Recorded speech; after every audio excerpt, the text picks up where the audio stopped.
அசர் தொழுகிறதுக்காக பள்ளிக்கு வந்திருந்தேன். தொழுகை முடிச்சதுக்கப்புறம் நான் பார்த்த விஷயத்தை தான் உங்ககிட்ட ஷேர் பண்ண போகிறேன். என்னன்னு பார்த்தீங்கன்னா, சவுதியில் பெரும்பாலும் தொழுகை முடிஞ்சதுக்கப்புறம் என்ன செய்கிறாங்கன்னா, பள்ளியிலே உட்காந்து குரான் ஓதுறாங்க. அது பார்க்குறதுக்கே நமக்கே ஒரு ஆர்வம் தரக்கூடிய ஒரு விஷயமா இருக்குது. தனித்தனியாகவும் கூட்டமாகவும் என்ன செய்கிறாங்கன்னா, குரான் ஓதுறாங்க.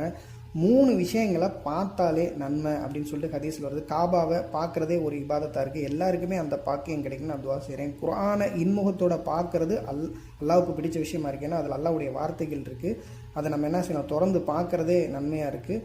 ஓதுறதுக்கு நம்ம என்ன செய்யணும், முயற்சி செய்யணும். 3வது பார்த்திங்கன்னா, தாயை அன்போடு பார்க்குறதும் ஒரு இபாதத்தாக கருதப்படுது.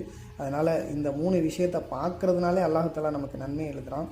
ஏன்னா குரானை ஓதுறவங்களுக்கு நிறைய நன்மைகள் உண்டு. மறுமையில் இந்த குரானும் நோன்பும் தான் நமக்காக சிபாரிசு செய்யப்படுது. இந்த ரமலானுடைய மாதத்தில் தான் நமக்கு குரானே இறங்குச்சு.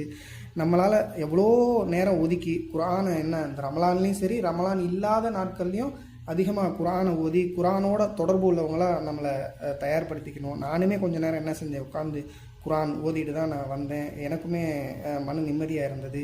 நீங்கள் என்ன செய்யுங்க, இந்த குரானை ஓதுங்க. ஏன்னா இது நரகத்திலேருந்து பாதுகாக்கக்கூடிய ஒரு விஷயமா இருக்குது. ஒரு பிரகாசம் கிடைக்கும், கண்களுக்கு ஒரு ஒளியாக இருக்கும், நோய்க்கு மருந்தாக இருக்கும், பாவங்களை போக்குற கருவியாக இருக்கும். இன்ஷால்லா எல்லாருமே என்ன செய்யுங்க, குரான் ஓதுறதுக்கு தினந்தோறும் ஓதுறதுக்கு முயற்சி பண்ணுங்கள். இன்ஷால்லா இந்த வீடியோ பிடிச்சிருக்குன்னு நினைக்கிறேன். பிடிச்சிருந்தா லைக் பண்ணுங்கள். நீங்களும் தொடர்ந்து குரான் ஓதுங்க.